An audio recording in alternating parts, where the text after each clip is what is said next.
নমস্কার, অনন্যার আরেকটি বিশেষ পর্বে আপনাদের স্বাগত জানাচ্ছি। আজকে আমার পাশে এমন একজন মানুষ আছেন বসে, তার জার্নির কথা আমাদেরকে শোনাবেন। তারা না থাকলে কোভিডের সময় যেভাবে আমরা মোকাবিলা করেছি সেটা আমরা করতে পারতাম না। তিনি হচ্ছেন, নমস্কার, প্রিয়াঙ্কা ঘোষ সরকার। আমি welcome to my show Priyanka. Thank you. যে প্রশ্নটা সবাইকে করি, কারণ এখন তো সবাই ব্যস্ত জীবন, বলে এটা করতে হবে সেটা করতে হবে, দেখি প্রিয়াঙ্কা কি উত্তর দেয়। প্রথম প্রশ্ন, প্রিয়াঙ্কা কেমন আছো? প্রিয়াঙ্কা অবশ্যই ভালো আছি, খুব ভালো আছি। আর আমার সামনে একজন ইন্সপায়ারিং পার্সন বসে আছে, তো আমি আরো ভালো হয়ে গেলাম আজকের থেকে। আমার আরো বেশি ভালোভাবে বাঁচার একটা সুন্দর সূচনা পেলাম। আচ্ছা, প্রিয়াঙ্কার কাছে যাচ্ছি। প্রিয়াঙ্কা, HHW এই পেশাটা হঠাৎ কেন? হঠাৎ এই পেশায় আসার একটা কারণ হলো, আমার মনে হয়েছে কিছু মানুষকে আমার দ্বারা আমি কিছু মানুষের সেবায় নিজেকে নিয়োগ করব। তো তার এটা একটা সুন্দর পন্থা বলে আমার মনে হয়েছে। তো আমি মাস্টার্স করার পর বাড়ির লোক বা অনেকেই বলেছেন যে, যখন আমি ইন্টারভিউ দিতে গেছি সেখানেও আমাকে বলা হয়েছে যে তুমি শিক্ষকতা কেন করছো না, বা ওই দিকটাই নিয়ে তুমি কেন ভাবছো না। কিন্তু তখন আমি বললাম, না, আমি নিজেকে তো অন্য মানুষের কাছে নিয়োগ করতে চাই, তার একটা সুন্দর মাধ্যম এটা হতে পারে। তখনই আমি ঠিক করলাম যে এই জিনিসটা আমি বেছে নিলাম। আচ্ছা, তোমার তো আর্টসের ব্যাকগ্রাউন্ড, তো শুনেছি যে তোমার যে পেশাটা সেটা তো কিছুটা হলো নার্সিং। তো সায়েন্স ব্যাকগ্রাউন্ড ছাড়া এই পেশাটাতে আসা যায় না। তাহলে তুমি হঠাৎ এই পেশাটাতে কি করে এলে? আমি হঠাৎ এই পেশাটাতে এলাম, আমি একবার দেখলাম যে এরকম কিছু লোক নেওয়া হচ্ছে, রিকোয়ারমেন্ট আছে। তো তখন আমি এটা অ্যাপ্লাই করলাম। তো করার পরে আমাকে ওখানে ইন্টারভিউতে ডাকা হলো, কল আসলো। তখন আমি যথারীতি ওখানে ইন্টারভিউ দিতে গেলাম। তখন আমাকে ওখানে সমস্ত ডকুমেন্টারি হিসাবে যেগুলো আমার কোয়ালিফিকেশন সার্টিফিকেট সেগুলো শো করতে হয়েছিল। তো তখন ওখানে আমি তারপরে করলাম। তারপরে আমি সিলেক্টেড হওয়ার পরে ওখান থেকে আমাকে ফোন কল করা হলো। তারপরে আফটার জয়নিং আমাকে ট্রেনিংগুলো, যে এখন আমরা একটা ট্রেনিং পিরিয়ডের মধ্যে আছি, তো এরকম ভাবে তারপরে এগিয়ে যাওয়া। আচ্ছা, তাহলে তোমাদের ট্রেনিং এ কি কি শেখানো হয়েছে? যেহেতু তুমি আগে ট্রেনিং না নিয়ে জবটা পেলে, তারপর তোমাদের ট্রেনিং এ পাঠানো হলো, সেখানে তোমাদের কি কি শেখানো হলো? সেখানে আমরা একটা জায়গায় ট্রেনিং যখন গেলাম, ওখানে আমাদের আমাদের প্রধান কাজ ছিল বাচ্চা মা সংক্রান্ত, প্রেগনেন্সি মাদার, তারপরে হচ্ছে বাচ্চা ছোট সদ্যজাত যে নিউবর্ন বেবি, তাদেরকে নিয়ে কাজ, তাদের ভ্যাকসিনেশন, মা বাবাকে মোবিলাইজ করা যে তুমি ভ্যাকসিনটা নাও, এতে তোমার বাচ্চার সুরক্ষাটা খুব ভাবেই হবে। অনেকে আছে যেগুলো ভ্যাকসিন হয়তো নিচ্ছে না, মা বাবার প্রয়োজনীয়তাটা ভ্যাকসিনের হয়তো বুঝতে পারছে না, তাদেরকে মোবিলাইজ করে যে আমাদের স্বাস্থ্যকেন্দ্রে আসো, এখানে এই নিলে তোমার বাচ্চার এই সুবিধা হবে, এই সংক্রান্ত বিষয়ে। এছাড়াও নানা রকম ভাবে যখন যেই ফেসে আমরা থাকি, অনেক সময় অনেক নানা রকম কাজ আসে, শুধুমাত্র বাচ্চা বা মা সংক্রান্ত কাজ ছাড়াও আরো নানা রকম কাজ আসে। টিবি রোগ সংক্রান্ত কোনো কাজ, থ্যালাসেমিয়া সংক্রান্ত কাজ, ব্রেস্ট ক্যান্সার, তোমাদের এই টোটাল একটা বিষয় নিয়ে পুরোটার উপরই ট্রেনিংটা হলো, তাই তো? একদম, যে অনেক কিছু, শুধুমাত্র মা আর বাচ্চা নয়, তার আনুষঙ্গিক যে অসুখগুলো আমাদের হয় সে পুরোটাই তাহলে তুমি ট্রেনিং পিরিয়ডে হয়েছে। আচ্ছা, কতদিনের জন্য প্রথম ট্রেনিংটা ছিল? প্রথম আমাদের ইন্ডাকশন ট্রেনিং ছিল, ওটা আমাদের 7-8 ডেজ মেবি ছিল। আচ্ছা, বিফোর 6 ইয়ার্স, অতটা প্রপারলি মনে নেই। আচ্ছা, ওরকম হবে। এখন রিসেন্টলি 13 ডেজের আছে, তারপরে 6 ডেজ, 5 ডেজ, অলমোস্ট এরকম টাইমে রেসিডেন্সিয়াল ট্রেনিং গুলো হয়। আর ছোটখাটো যেগুলো একদিনের ট্রেনিং হয়, ব্রেস্ট ক্যান্সারের বা কিছু, সেগুলো তো নর্মালি 1 ডেরই হয়।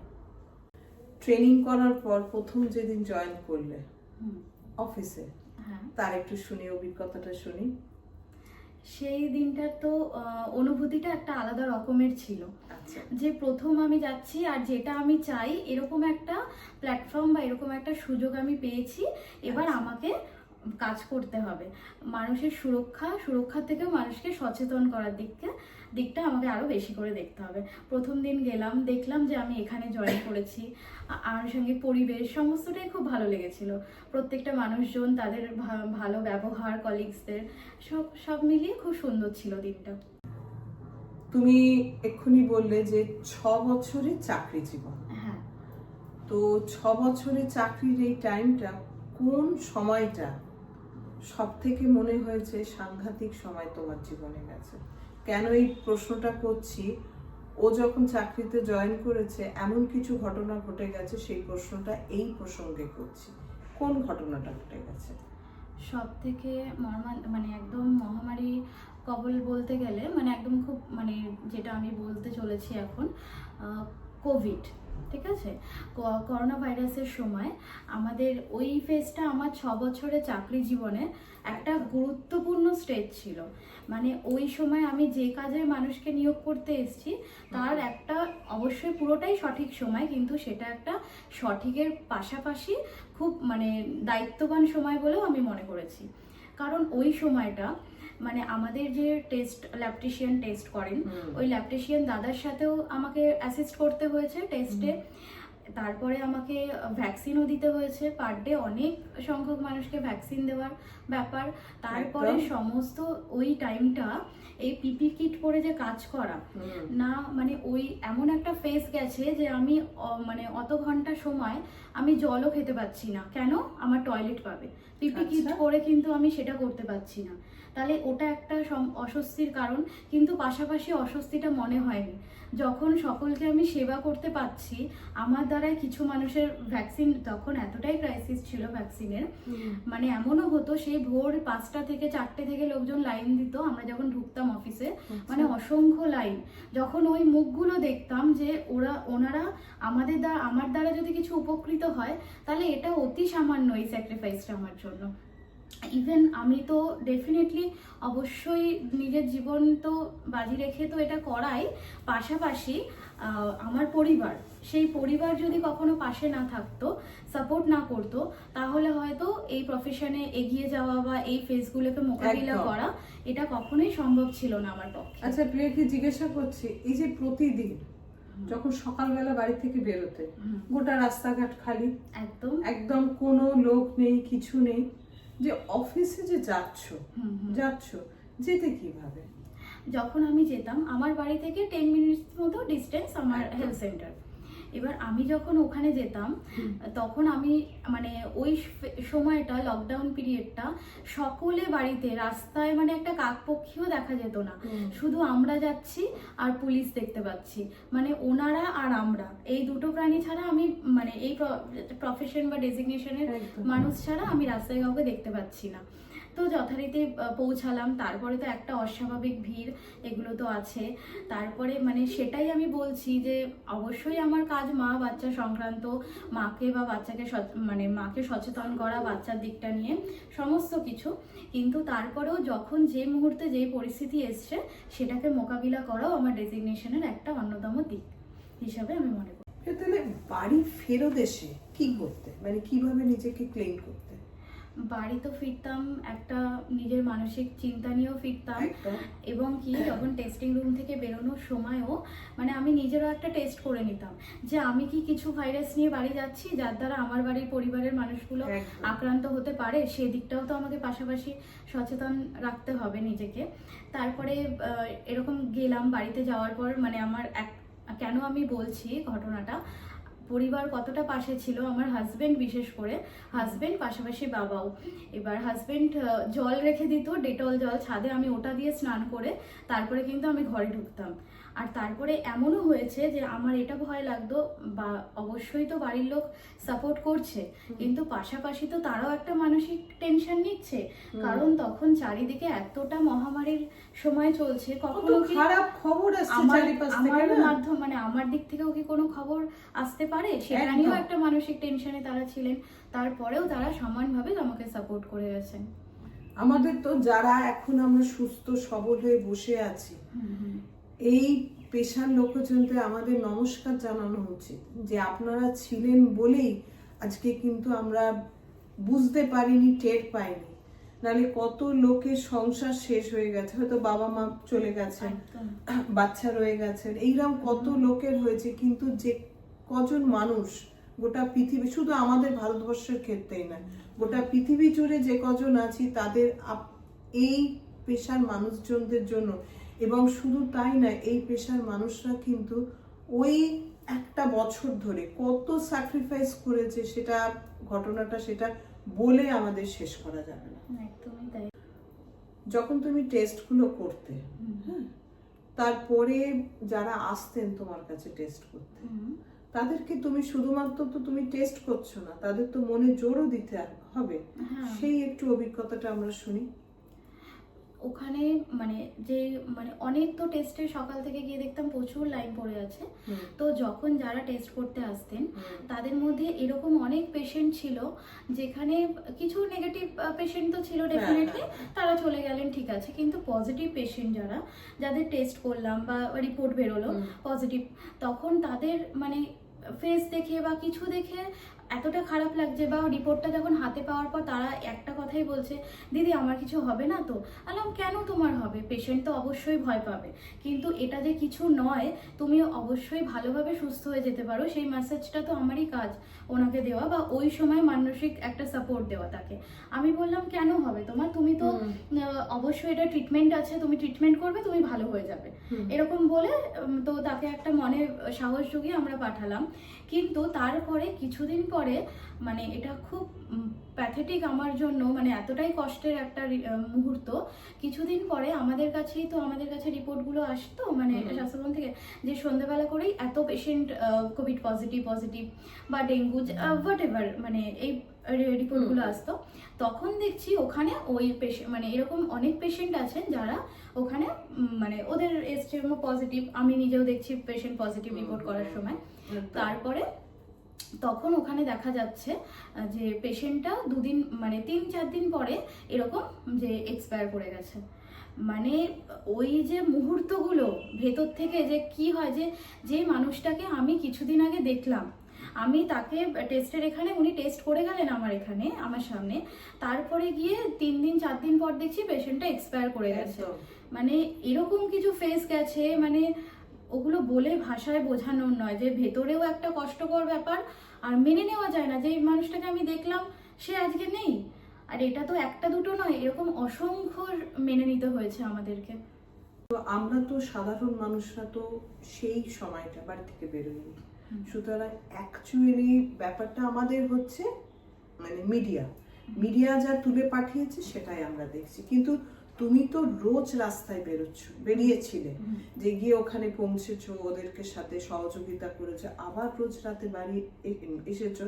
তো আমাদের সিস্টেমটা কিভাবে চেঞ্জ হয়েছে, চোখের সামনে কি দেখেছো? মানে এরকমও দেখেছি, অবশ্যই মর্মান্তিক একটা সময় মহামারী যাচ্ছিল, তার মধ্যে তো এই রোগের কারণে কোভিড ভাইরাসের জন্য অনেক মানুষের প্রাণ যাচ্ছে, এটা তখন ওই সময় ঠিক মানে দেখেছিলাম। কিন্তু এছাড়াও এই কোভিডের জন্য আর কত মানুষের জীবনে এর এফেক্টটা পড়েছে, এই কোভিড ভাইরাসের। কিছু মানুষ মানে তার জীবিকা হারিয়েছে। তারপরে এই যে যেরকম বলতে গেলে ট্রেনের হকাররা ওই সময় মানে তাদের যে মানে কোনো অপশনই তাদের আর নেই, তারা তো ডেলি এইটাই তাদের রোজগার, তারা এটা আর্নিং করবে তারপরে করবে, সেই জায়গাটা বন্ধ, এরকম কিছু মানুষ। এছাড়াও অন্যান্য রোগে ওই সময় ইভেন প্রেগনেন্সি মাদার যারা, তাদের ওই সময় ডেলিভারি টাইম তারাও কতটা ফেস করেছে। এবার লেবার পেইন এমন একটা জিনিস, এটা তোমাকে আমাকে বলে উঠবে না। তো সেই সময়টা ওই ফেসে ওই সময় ফাইট করে মায়েরা, অনেক মাও এরকম জয়ী হয়েছে। এটা হলো। তারপরে অন্যান্য জীবিকা তো হারিয়েইছে। এছাড়া অন্যান্য রোগে ওই সময় আমরা নর্মালি এখন যদি আমি একটা রোগ নিয়ে যাই, আমার একটা গল ব্লাডারের স্টোন হোক, আমার একটা মানে এভরিথিং, যে কোনো একটা ডিজিজ হোক, আমি অনায়াসেই সেটার পরিষেবা পেতে পারি কোথাও গিয়ে। কিন্তু ওই সময় কোভিডের পেশেন্ট ছাড়া অন্য কোনো রোগীকে পরিষেবা দেওয়াও বা পরিষেবা সঠিকভাবে রোগী পাওয়াটাও খুব ডিফিকাল্ট একটা স্টেজ ছিল, যে অন্য রোগকে কিওর করা। একমাত্র ওই সময়টা সকলে আমরা ওটার দিকেই ফোকাস দিয়েছিলাম, কারণ এত মানুষ মারা যাচ্ছিল, এক্সপায়ার হচ্ছে, ওখান থেকে তো নিজেদের মানে কিছু একটা সুস্থ পরিবেশে আনতে হবে যেভাবে হোক। তো সেটা একটা খুব এফেক্ট পড়েছিল অন্যান্য জীবিকার উপরে। তাহলে আজকে ওর কথা থেকে আমরা কিন্তু একটা খুব কথা, সত্যি কথাটা জানতে পেরেছি, কোভিডে যেমন অনেক মানুষ মারা গেছে, ঠিক কোভিড ছাড়াও কিন্তু অ্যাকচুয়ালি বিনা ট্রিটমেন্টেই বহু মানুষ মারা গেছে। একদমই তাই। এটাই হচ্ছে কিন্তু বাস্তব কথা, সত্য কথা, যে প্রচুর মানুষকে এবং আমরা আমাদের প্রিয়জনকে হারিয়েছি, একদম হারিয়েছি, বহু প্রিয়জনকে হারিয়েছি। সত্যি মানে ওই সময়টা, এবং আমাদের না গোটা পৃথিবী শিক্ষা দিয়ে গেছে। কেমন শিক্ষা দিয়ে গেছে, তখন আমার খুব মনে থাকবে যে রিপোর্ট বলছে কলকাতার ওয়েদার, মানে বাতাসের কোয়ালিটি খুব ভালো হয়ে গেছে, পাতাগুলো সবুজ হয়ে গেছে, কারণ কোনো তো ধুলো উঠছে না। প্রকৃতি আমাদের বহু কিছু শিখিয়ে দিয়ে গেছে। এই একটা মহামারী আমাদের জীবন, চিন্তাধারা সমস্ত কিছু পাল্টে দিয়ে গেছে।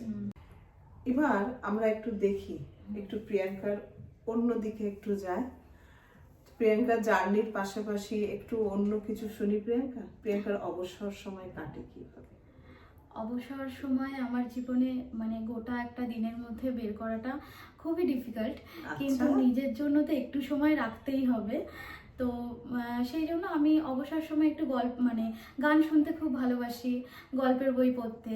এছাড়া ইভেন আমার আরেকটাও প্রফেশন বলা যায়, বা ভালো লাগা বলা যায়, প্রফেশন বলা যায় না, যে ওটা আমার মানে আমি টিউশন পড়াই। ঠিক আছে, এটা আমার বিফোর 6 ইয়ার্সে এই প্রফেশনের আগে থেকে ওটা ক্লাস 9 থেকে আমি পড়াই। ওটা আমার খুব ভালো লাগে। হয়তো আমি একটা দিন না পড়াতে পারলে আমি থাকতে পারবো না, আমার ভালো লাগবে না। সেটা একটা খুব ইম্পর্টেন্ট একটা দিক। আচ্ছা, কোন ক্লাস থেকে কোন ক্লাস? আমি 10, 11, 12, বিলো 10 এরকম আর্টস গ্রুপটা পড়াই। আর তাছাড়াও তো এমনি বেঙ্গলি এটা আছে আমার, যেহেতু বেঙ্গলিতে মাস্টার্স, তো ওই সাবজেক্টটা আমি 11, 12 এটাও পড়াই। তো যেহেতু এই একটা ভালো লাগার দিক, এটা অবসর বলবো না, একটা সারাদিনের মধ্যে একটা ক্লান্তি কাটানোর একটা সুন্দর সুযোগ এটা আমার। আর তারপরে আমার একটা মজার কথা বলছি, আমার হাজবেন্ডও বলে যে এতটার মানে এই প্রফেশনটায় তুমি আছো, এখানটায় তো বাড়ি এসে রেস্ট নাও। তো আমি বলি না, এটা না পড়ালে আমার ভালো লাগবে না, আমি থাকতে পারবো না। এটা আমার একটা ক্লান্তি দূর করার একটা মানে উপায় বলা যেতে পারে। এছাড়া গল্পের বই পড়তে আমি প্রচন্ড ভালোবাসি, একটা নেশার মতো। তারপরে গান শোনা অবসর সময়, এটা আমার খুবই ভালো লাগে। তাহলে যদি আর্টস গ্রুপ পড়ার কারোর ইচ্ছা থাকে, তাহলে অবশ্যই প্রিয়াঙ্কার সাথে যোগাযোগ করতে পারো। কমেন্টে লিখে দিলেই প্রিয়াঙ্কা তোমাদের সাথে যোগাযোগ করে নেবে। প্রিয়াঙ্কার কাছে আমরা চলে যাচ্ছি, আবার প্রিয়াঙ্কা জার্নিতে যাচ্ছি। প্রিয়াঙ্কা, এই চাকরি জীবনে এমন কোনো অভিজ্ঞতা আছে যে অভিজ্ঞতাটা তোমাকে ভেতর থেকে নাড়িয়ে দিয়েছে, বা তুমি জীবনে কোনোদিন অভিজ্ঞতাটা ভুলতে পারবে না? হ্যাঁ, এরকমও হয়েছে। মানে আমি একটা শান্তিও পেয়েছি তার মাধ্যমে। আমাদের কাজটা যেহেতু মা বাচ্চা, এটা প্রধান মূল কাজ। তো এমন একজন মানে মা ছিল ডিসকন্টিনিউ, মানে মাটা হয়তো উনি প্রেগনেন্ট হয়েছেন। এবার হওয়ার পরে মানে একদমই মধ্যবিত্ত ফ্যামিলি, স্লাম এরিয়ায় থাকেন। তো ওখানে উনি নিজের কেয়ারটুকু নিতে পারছেন না, হয়তো হাজবেন্ড মারধর করছে বা এরকম অনেক তো থাকে। তো কোনোভাবে নিজের কেয়ারটা উনি নিতে পারছেন না। তখন আমি বললাম, ঠিক আছে, তুমি যখন একজন আসছে পৃথিবীতে, তো ওর সুরক্ষার দায়িত্ব তোমার, নিজেকেও সুরক্ষিত রাখতে হবে, ওকেও সুরক্ষা তোমাকে দিতে হবে। তো তুমি যখন দেখছো এরকম পরিবেশ তোমার বাড়ির, তোমাকে তার মধ্যেও ফাইট করে তোমাকে নিজের ট্রিটমেন্টটা চালিয়ে যেতেই হবে 9টা মাস। তো এটা শোনার পর তখনও আমাকে বলছে, দিদি আমি কি করব, আমার তো এরকম। তা আমি বলছি, কেন, তুমি আমার সাথে চলো। তাকে আমি নিয়ে যাই আমাদের রাজ্য হাসপাতাল, আমাদের কাছাকাছি। তো সেখানে নিয়ে যাওয়ার পরে আমি মানে ওনাকে ট্রিটমেন্ট করাই, যেই রুমগুলোতে নিয়ে যাওয়া, যেখানে ওনার পরিষেবা সম্ভব, ইউএসজি যেগুলো টেস্ট থাকে, মেডিসিন থাকে, ডক্টর, এগুলো সব ইচ অ্যান্ড এভরিথিং করার পরে নেক্সট ডেটে মাকে আবার ফোন করে করা, তুমি এই দিন গেছো তো, তোমার কিন্তু টেস্টটা ছিল, তোমাকে কিন্তু যেতে হবে তোমার বাচ্চার জন্য, তোমার লাইফস্টাইল ভুলে গিয়ে ওর কথা ভেবে তোমাকে এগুলো করতে হবে। তো সেই মাটা কোনোদিন মানে ওর হয়তো ডেলিভারিটাও সম্ভব হতো না, ঠিক আছে। তারপরে যখন আমি ওর মধ্যে একটু ভালো লাগলো যে আমি কিছু ইন্সপিরেশন জাগাতে পেরেছি, তারপরে ও বললো হ্যাঁ দিদি। এবার সে এখন তার বাচ্চার বয়স 3 না 4 বছর, সে খুব সুন্দরভাবে ডেলিভারিও হলো, তার বাচ্চাও হলো। সে আমাকে তো মানে এখন সে আমাকে দেখলেই মানে দিদি মানে মানে আমি যেন তার জীবনে একটা ভরসার জায়গা তৈরি করে ফেলেছি। দিদি ভ্যাকসিন কি করব, কবে ভিটামিন অয়েল খাওয়াবো, কবে এই করব, দিদি তুমি কিন্তু ফোন করবে। মানে এখন আমি তাকে কি মোবিলাইজ করব, সে আমাকে ফোন করে বলছে যে একদিন মানে জিনিসটাকে হয়তো গুরুত্বই দিচ্ছিল না পারিবারিক পরিবেশ বুঝে। সে এখন বলছে দিদি কবে ভ্যাকসিন নিতে যাব, কবে দিদি ওর অয়েলটা খাওয়াবো। এখন একটা অন্যান্য মায়ের থেকে সে এখন টাইম টু টাইম ভ্যাকসিন নিয়েছে। এই তার যে 2 বছর অবধি 16 মাস থেকে 24 মাসের যে ভ্যাকসিন অবধি সে সমস্ত টাইম ভ্যাকসিন নিয়েছে। তারপরে এখন সে অয়েলগুলো টাইমলি খাওয়াচ্ছে। মানে এরকম কিছু মানুষের মধ্যে যারা হয়তো না না নেবো না, এখান থেকে নেবো না, বা আমি প্রাইভেটে নেব, এরকম কিছু। আমি বললাম প্রাইভেটে আপনি অবশ্যই নিতে পারেন, সেটা অবশ্যই ব্যক্তিগত বিষয় আপনার, কিন্তু এখানেও এই পরিষেবাগুলো গভর্নমেন্ট প্রোভাইড যে ভ্যাকসিনগুলো সেগুলো আপনি নিতেই পারেন। বাইরে তো একটা সবার পক্ষে তো সম্ভব নয়, একটা প্রচুর একটা অ্যামাউন্ট ভ্যারি করে, তো সবার পক্ষে তো সেটা সম্ভব নয়। তো আমাদের স্বাস্থ্যকেন্দ্রে এগুলো গভর্নমেন্ট প্রোভাইড ভ্যাকসিনগুলো দেওয়া হয়, তুমি এগুলো নিতে পারো। এরকম শুনে অনেক অসংখ্য মা বাবা যারা এখনো এসে প্রাইভেট ছেড়ে না দিদি আমি আর প্রাইভেটে যাব না, হয়তো 1.5 মাস 2.5 মাস 3.5 মাস 9 মাস 16 থেকে 24 মাস 5 বছর 10 বছর 16 বছর এগুলো ভ্যাকসিনের পিরিয়ড। তো এর মধ্যে হয়তো 1.5 মাস উনি নিয়েছেন কোনো হসপিটাল থেকে, বা উনি প্রাইভেটেই ডেলিভারি করিয়েছেন, কিন্তু তারপরেও এখনো তারা এখন আমাদের এখানে মানে আসছেন আমার এখানে যে দিদি না আমি আর প্রাইভেটে যাব না। তারপরে এমনও হয়েছে মার লেবার পেইন উঠেছে রাত 3টে, তখন মা আমাকে রাত 4টে মা আমাকে ফোন করেছে। আমি বলছি তোমার এনি টাইম যখন অসুবিধা হবে তুমি এই দিদির আমার কন্ট্যাক্ট নাম্বার রাখো, আমায় কল করো। এরকমও হয়েছে আমি আর আমার হাজবেন্ড 4টে না 3টে 3:30-র সময় মাকে নিয়ে গেছে এমআর ভাঙুর হাসপাতালে, যে ওখানে মায়ের ডেলিভারি হলো, আমরা 6টা অবধি দাঁড়ালাম। এই জন্যই মানে একটা হাজবেন্ডও কতটা সাপোর্টিভ বা প্রয়োজন হতে পারে প্রফেশনকে এগিয়ে নিয়ে যেতে, তার একটা জলজান্ত দৃষ্টান্ত আমি আমার পাশে পেয়েছি আমার হাজবেন্ডকে। তো বাচ্চা হলো, খুব খুশির কথা। তো সেই এইগুলো কিছু কিছু মেমোরিজ না খুব আনন্দের। তো প্রিয়াঙ্কাকে জিজ্ঞাসা করছি, এই যে মায়ের কথা বললে, এছাড়া তো বহু মানুষের বিভিন্ন ধরনের মানুষের সাথে তোমার যোগাযোগ হয়েছে, তাদের সাথে কথা বলো, এই করো, যেটা এখন যেটা বললে যে মা বাচ্চা ছাড়াও কোভিডের সময় তো বহু মানুষের সাথে যোগাযোগ হয়েছে, কিরকম অভিজ্ঞতা? কেমন অভিজ্ঞতা বলতে মানে একটা কথা বলি, আমি মানে এরকম মানুষ মানে আমি তো অবশ্যই নিজে থেকে আপ্রাণ চেষ্টা করেছি আমার পরিচিত যারা তাদের যেভাবে আমি পরিষেবাটা দিতে পারি। ওই সময় এতটাই ভ্যাকসিনের ক্রাইসিস চলছিল, তো ওই সময় যে মানে আমার পরিচিত যারা তারা যেন ভ্যাকসিন থেকে কোনো মানে না পায় এরকম না হয়। আচ্ছা প্রিয়াঙ্কা, এই কাজটা করতে গিয়ে তো বহু মানুষের সাথে তোমার যোগাযোগ হয়েছে, বিশেষ করে কোভিডের সময় সমস্ত জায়গা থেকে তোমার কাছে আছে ভ্যাকসিন নিতে এসেছো, তাহলে তো আমি তোমাকে বলবো তুমি মানুষ তাহলে খুব ভালো চেনো, কেমন অভিজ্ঞতা? হ্যাঁ, এটাও একটা অভিজ্ঞতা। মানে এরকম হয়েছে অনেক সময় দেখেছি তাদের হয়তো আমি পাশ দিয়ে হেঁটে যেতে দেখেছি, কিন্তু তারা মানে হয়তো কথা বলেনি কোনো কারণে অবশ্যই, কিন্তু তথাকথিত উচ্চ শ্রেণীর অনেক মানুষ আছেন যারা হয়তো অন্য সময় এটাও হয় মোবিলাইজ করলে না দিদি আমি স্বাস্থ্যকেন্দ্রে যাব না, আমি আমার বাচ্চাকে প্রাইভেটে নেব। আচ্ছা, কিন্তু এরকম মানুষরাই ওই সময়টা কোভিড টেস্টের জন্য বা ভ্যাকসিনের ক্রাইসিসের জন্য কিন্তু আমাদের এখানে এসছেন, এসে আমাকে জানি না কোথা থেকে কন্ট্যাক্ট নাম্বার জোগাড় করে আমাকে কন্ট্যাক্ট করেছেন। হয়তো সে পাশ থেকে হেঁটে গেলে আগে কথা বলতো না, ওই মানুষটি আমাকে কন্ট্যাক্ট করেছে। এগুলো একটা বড় পাওয়ার জায়গা, যে একটা কিছু এটাও একটা অ্যাচিভের ব্যাপার, অ্যাচিভমেন্টের। ওই মানুষগুলোই আমাকে ফোন করে বলছে দিদি এরকম ব্যাপার মানে ভ্যাকসিন নেব, তো তুমি কি একটু সাহায্য করতে পারো? তো আমি বললাম ঠিক আছে অবশ্যই, আমি তো এই কাজে নিয়োগ হয়েছি এই জন্যই, আমি তো কারোর পারিপার্শ্বিক কোনো কিছু দেখবো না, অবশ্যই তুমি এসো, আমার যথাসাধ্য আমার পক্ষে যতটা সম্ভব আমি তোমায় আমার মাধ্যমে সাহায্য করবো। সে নিয়েছে। ওই সব লোকগুলো এখন চিনতে পারে? হ্যাঁ, সেই থেকে এখন চিনতে পারে।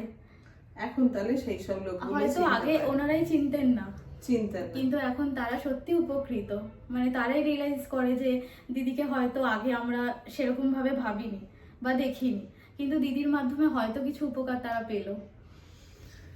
তাহলে একটা ভোক্তা কথা কিন্তু খুব আমরা ভালো বুঝলাম, কিন্তু সমাজে কিছু কিছু মানুষ আছে তারা এখনো কিন্তু স্ট্যাটাসটাকে মেনটেন করে চলে, স্ট্যাটাস দেখে একদম। মানুষের সাথে মেশে। একদম কিন্তু এটা করা উচিত না।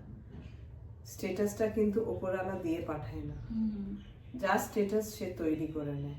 সত্যি মানুষ কত ধরনের মানুষ হয়, তাই তো? একদমই তাই। প্রিয়াঙ্কাকে এবার জিজ্ঞাসা করি যে যখন মাসের শেষে রোজগারটা হয় কেমন লাগে? ওটা একটা বড় শান্তির জায়গা, মানে বড় শান্তি পাশাপাশি আনন্দের জায়গা। যে কেউ আমাকে কিছু দিল তো হোয়াট এভার, ঠিক আছে, কিন্তু ওই যে নিজের আর্নিং, ওটার একটা আলাদা স্বাদ। আর আমার মতে প্রত্যেকটা মানুষের, প্রত্যেকটা মেয়ের বিশেষ করে একদম কোয়ালিটি ওয়াইজ একটা মানে প্রফেশন, একটা নিজের ইন্ডিপেন্ডেন্ট নিজেকে তা রাখার জন্য একটা প্রফেশন করাই উচিত। মানে এটা একটা মেয়েদের একটা স্বাবলম্বী বলতে গেলে সব কিছুর একটা দিক, তো প্রত্যেকেরই এটা করা উচিত বলে আমার মনে হয়। যে অল্প হোক বেশি হোক যেটাই হোক, পরিমাণটা ফ্যাক্টর করে না, এটা যে একটা বড় শক্তি মেয়েদের কাছে। একদম আমার মনে হয়। প্রত্যেকটি মেয়ে আজকালকার দিনে হ্যাঁ কিছু কাজ করা উচিত। একদমই তাই। তাহলে প্রিয়াঙ্কা প্রথম যেদিন রোজগার করলে কিভাবে? টিউশন? হ্যাঁ ডেফিনেটলি টিউশন। এবার আমি মানে প্রথম ক্লাস, আমি সত্যি আমি খুবই মধ্যবিত্ত পরিবার থেকে উঠে আসা একজন মানুষ, তো আমি ক্লাস 9 থেকে আমি টিউশন পড়াই, হয়তো ভালো লাগা বা প্রয়োজন দুটোর পাশাপাশি রেখে। একদম। এবার ক্লাস 9 থেকে আমি পড়াচ্ছি। এবার আফটার 10 এরকমও হয়েছে যে আফটার মাধ্যমিক আমায় নিজে আর্নিং করেও পড়ার কিছুটা অংশ চালাতে হয়েছে, এরকম দিনও গেছে আমার জীবনে। এবার ঠিক আছে, তারপরে এমন মানে এখন আমার একটা জিনিস ভেবে খুব ভালো লাগে, আমার যে ক্লাস 9-এ আমি একটা টিউশন পড়াতাম, সেটা ছিল, সেটার মানে মাসিক আমার উনি আমাকে দিতেন 130 টাকা। সেটা কিন্তু আমি তার সেই আর্নিংয়ের 10 টাকা আমি ডায়েরির পাতায়, আমি ডায়েরি লিখি প্রতিদিন, চেষ্টা করি। এবার সেই 10 টাকা কিন্তু আমি আজও ডায়েরির পাতায় লিখেছিলাম যে আমার লাইফের ফার্স্ট আর্নিং ওটা ছিল। আজ যখন ওই ডায়েরির পাতাটা খুলে দেখি না, আজও চোখে জল আসে যে ওই জিনিসটা মানে ওটা আমার জীবনের একটা ফার্স্ট আর্নিং, আমি আজও ওটা দেখি, দেখলে ভালো লাগে আর পুরোনো জিনিসগুলোও মনে পড়ে।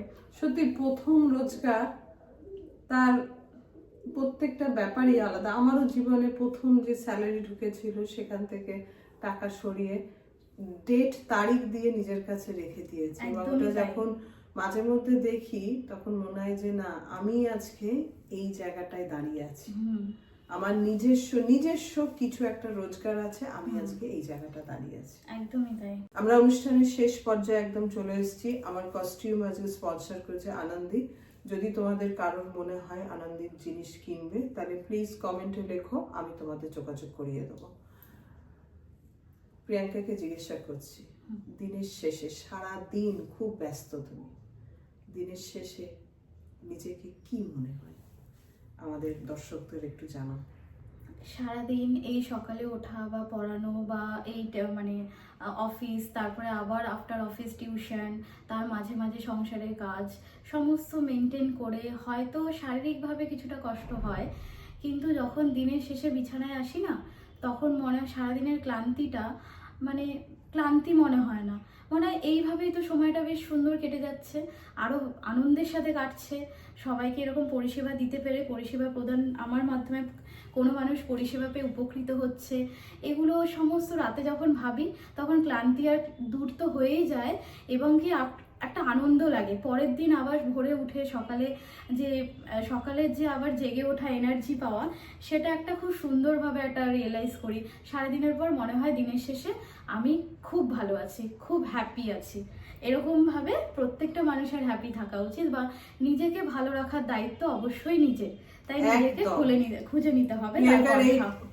কথাটা কোট করে বলছি সবাইকে, নিজেকে ভালো রাখার দায়িত্ব নিজের। তুমি কিভাবে ভালো থাকবে সেই রাস্তাটা তোমাকে খুঁজে নিতে হবে। একদম অনুষ্ঠানের শেষে যদি ভিডিওটা ভালো লাগে অবশ্যই লাইক শেয়ার কমেন্ট করো এবং আমার চ্যানেলটিকে সাবস্ক্রাইব করো। নমস্কার প্রিয়াঙ্কা, Thank you. সবাই খুব ভালো থাকবে।